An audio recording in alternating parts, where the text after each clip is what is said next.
Item ಯಾವುದೇ ಇರಲಿ try ಮಾಡಿ ಆಚಿ ಚಿಕನ್ ಮಸಾಲಾ. ನಾವು ಇಡೀ ವ್ಯವಸ್ಥೆ ಒಂದು ತಪ್ಪು ಮಾಡಿದ್ದೆ ಇಲ್ಲಂದ್ರೆ ನೋಡಿ, ಮಮತಾ ಬ್ಯಾನರ್ಜಿ ನೋಡಿ ಇದನ್ನು ತ್ರಿಕೋಣ ಸ್ಪರ್ಧೆ ಮಾಡಿಟ್ಬಿಟ್ರು. ಒಬ್ಬ ವಿರೋಧಿ ತಾನು ಬಿಜೆಪಿ ಮತ್ತು ಚುನಾವಣಾ ಆಯೋಗನೂ ತನ್ನ ಪ್ರತಿಸ್ಪರ್ಧೆ ಅನ್ನೋ ರೀತಿಯಲ್ಲಿ ನಡೆಸ್ತಾ ಬಂದ್ರಲ್ಲ, ಅವೆಲ್ಲ ಜನರಿಗೆ ಭಾಳ ಮನಸ್ಸಲ್ಲಿ ಗಲಿಬಿಲಿ ಉಂಟು ಮಾಡಿಬಿಡುತ್ತೆ. ಆಡಳಿತದಲ್ಲಿ ತೋರಿಸ್ಬೇಕಾಗಿತ್ತು ಯಾವ ರೀತಿ ಅವ್ರು ಗುಜರಾತ್ ಮಾಡೆಲ್ ಅಂತ ಪ್ರಧಾನಮಂತ್ರಿ ಹುದ್ದೆಗೆ ಬಂದರು ನರೇಂದ್ರ ಮೋದಿ, ಆ ಥರ ಮಾಡಬೇಕಾಗಿತ್ತು. ಬೆಂಗಾಲ್ ಮಾಡೆಲ್ ಅಂತ ಹೇಳೋಕ್ಕೆ ಏನೂ ಇಲ್ಲ ನಮಗೆ.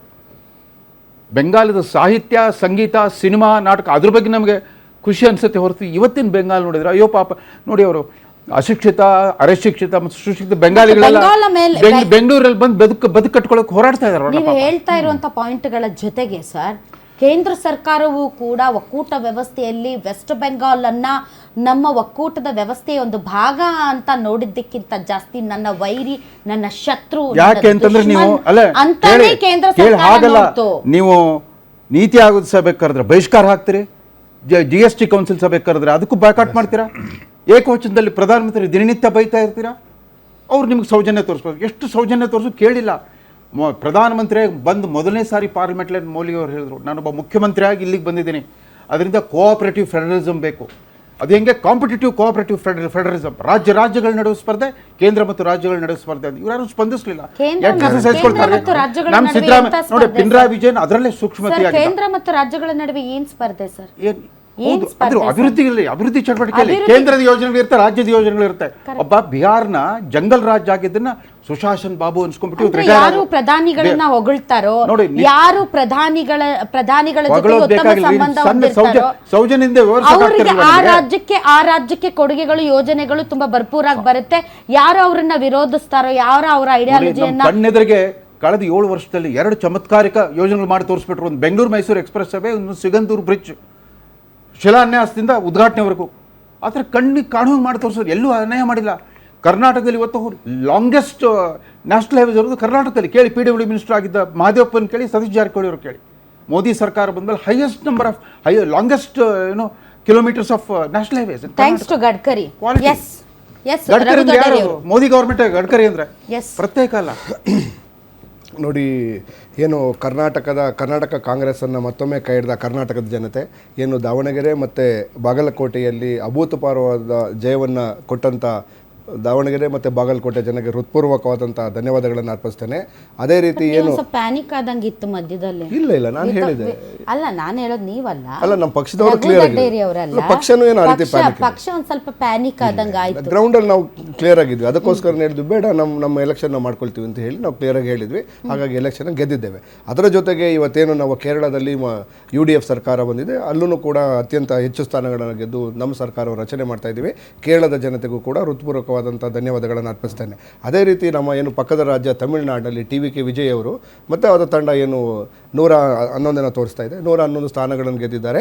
ಅದೊಂಥರ ಈ ಸ್ಟಾರ್ಟಪ್ ಸರ್ ಹೇಳ್ತಾ ಇರ್ತಾರೆ ಯಾವಾಗಲೂ, ಸ್ಟಾರ್ಟಪ್ ಪಾರ್ಟಿ ಅದು ಅಂತ ಹೇಳಿ. ಆ ಸ್ಟಾರ್ಟಪ್ ಪಾರ್ಟಿಯನ್ನು ನಂಬಿ ಜನರು ಒಂದು ವೋಟ್ ಹಾಕಿದ್ದಾರೆ. ಅವ್ರಿಗೂ ಕೂಡ ಆ ರಾಜ್ಯದ ಜನತೆಗೆ ಮತ್ತು ತಮಿಳುನಾಡಿನ ಜನತೆಗೆ ಮತ್ತು TVK ವಿಜಯ್ ಅವರಿಗೆ ಹೃತ್ಪೂರ್ವಕವಾದ ಧನ್ಯವಾದವನ್ನು ಹೇಳ್ತೇನೆ. ಇದರ ಜೊತೆಗೆ ಅವ್ರು ಗೆಲ್ಲೋದ್ರ ಮುಖಾಂತರ ಇನ್ನೊಂದು ವಿಚಾರ ನಡೆದಿದ್ದೇನು ಅಂತಂದರೆ, ದಕ್ಷಿಣ ಭಾರತ ಮುಕ್ತ BJP ಆಗಿದೆ. ಸೊ ಹಾಗಾಗಿ ಅದು ರೆಟ್ರೋಸ್ಪೆಕ್ಟಿವ್ ನಿಮ್ದು ಅಂದ್ಕೊಂಡ್ರು ಪರವಾಗಿಲ್ಲ, ಅವ್ರದ್ದು 2 ಕಣ್ಣು ಹೋಗ್ಬೇಕು. ನಮ್ ಕಣ್ಣು ಅಲ್ಲ ಅವ್ರು ಹೇಳಿದ್ದು, ನಾವು BJP ಕಾಂಗ್ರೆಸ್ ಮುಕ್ತ ಭಾರತ ಮಾಡ್ತೀವಿ, ಕಾಂಗ್ರೆಸ್ ಮುಕ್ತ ಭಾರತ ಮಾಡ್ತೀನಿ ಅಂತ ಓದಿ ಇವತ್ತು ದಕ್ಷಿಣ ಭಾರತ ಅವ್ರನ್ನು ತಗೊಂಡು ಮುಳುಗೋಣ ಅಂತ. ಅಲ್ಲ ದಕ್ಷಿಣ ಭಾರತ ಅಲ್ಲ, ಅವರು ಕಾಂಗ್ರೆಸ್ ಮುಕ್ತ ಭಾರತ ಮಾಡ್ತೀನಿ ಅಂತ ಹೋಗಿ ದಕ್ಷಿಣ ಭಾರತ ಮುಕ್ತ BJP ಆಗಿದ್ದಾರೆ. ಹಾಗಾಗಿ ಅವರೇನು ಸೋಲೋದ್ರಲ್ಲಿ ಸೆಂಚುರಿ ಹೊಡೆಯಕ್ಕೆ ರೆಡಿ ಆಗಿದ್ದಾರಂತೆ. 99 ಅಂತೆ ಗೆದ್ದಿದ್ದೀವಲ್ಲ ನಾವು 3 ಸ್ಥಾನ.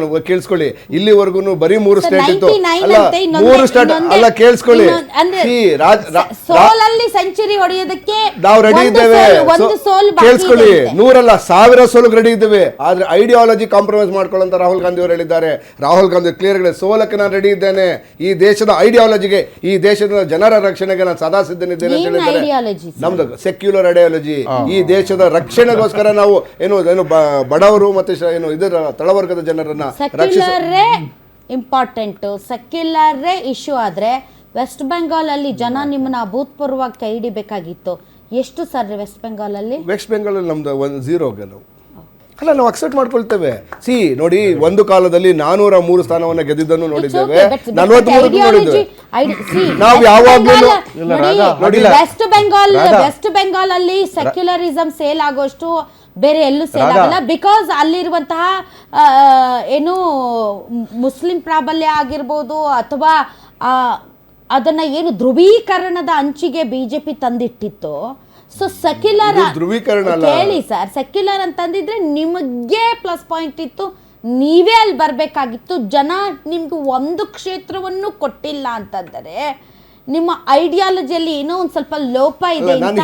ನಾನು ಹೇಳಕ್ಕೆ ಏನಾಗಿದೆ, ಏನು ನಮ್ಮ ಪಶ್ಚಿಮ ಬಂಗಾಳದಲ್ಲಿ ಏನು SIR ನಡೀತು, 90 ಲಕ್ಷ ವೋಟ್ಗಳನ್ನು ಯಾವಾಗ ಡಿಲೀಟ್ ಮಾಡಿದ್ರು, ಕೇವಲ 5 ಜಿಲ್ಲೆನಲ್ಲಿ 50% ವೋಟ್ಸನ್ನು ಡಿಲೀಟ್ ಮಾಡಿದ್ದಾರೆ 5 ಜಿಲ್ಲೆಗಳಲ್ಲಿ. ಆದರೆ ಬಿಜೆಪಿ ಡಾಮಿನೇಟೆಡ್ ಕ್ಷೇತ್ರದಲ್ಲಿ ಇರ್ತವೆ 7 ಜಿಲ್ಲೆಗಳಲ್ಲಿ ಕೇವಲ 10% ಡಿಲೀಟ್ ಮಾಡಿದ್ದಾರೆ. 120 ಸ್ಥಾನಗಳಿದೆ 5 ಜಿಲ್ಲೆಗಳಲ್ಲಿ. 120 ಜನದಲ್ಲಿ 110 ಸ್ಥಾನಗಳನ್ನು ಗೆದ್ದಿದ್ವಿ ನಾವು.